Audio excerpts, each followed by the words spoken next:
te wér da ngeen di bës cloche bi ngeen doon membre ba faw Toubaactu officiel bis ni ki tey daal jàpp leen dootu leen amati benn jaaxle si wàllu info bu gaaw te wóor. leader Pastef bii di Ousmane Sonko ginnaaw bi nga xam ne doon na def interview ci France 24 journaliste yi doon nañ ko laaj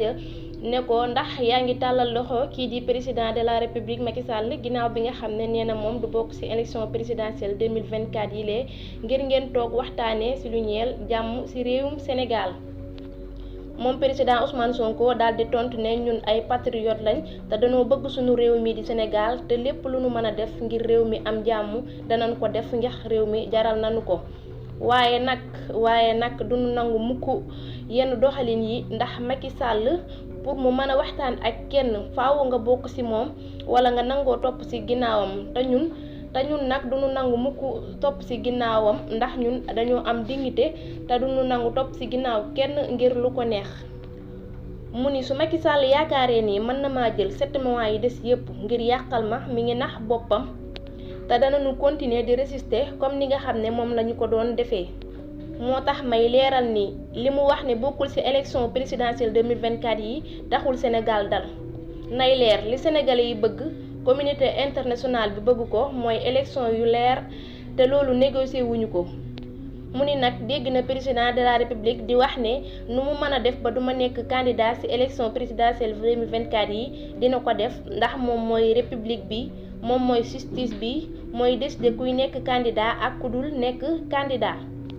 te man Ousmane Sonko maa leen di wax fii ne élection du am fii ci Sénégal wala boog ci anam yuñ mënta wax lay amee su Macky Sall bàyyiwul dossier complot yi mu teg sama kaw ba tax mu ne man duma nekk candidat.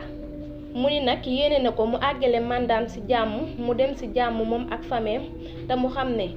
dëndul Sénégal te it Sénégal tamit dund ko ci ay waajuram. mu ni Sénégal 17 millions yi nit la te 17 millions yi nit yooyu ñoom candidat wu Ousmane Sonko la ñu soxla te ñoom négocier wuñu ko.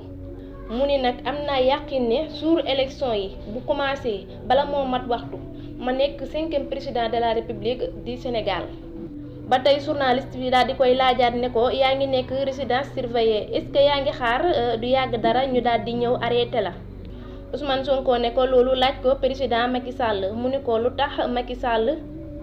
mu ni ko procureur moom mooy war a àtte te procureur ci ministre de la justice ci la dépendre te moom tamit ci président de la république la dépendre. te man tamit président Ousmane Sonko yàkkamti naa lool ñoom ñu takk seen fit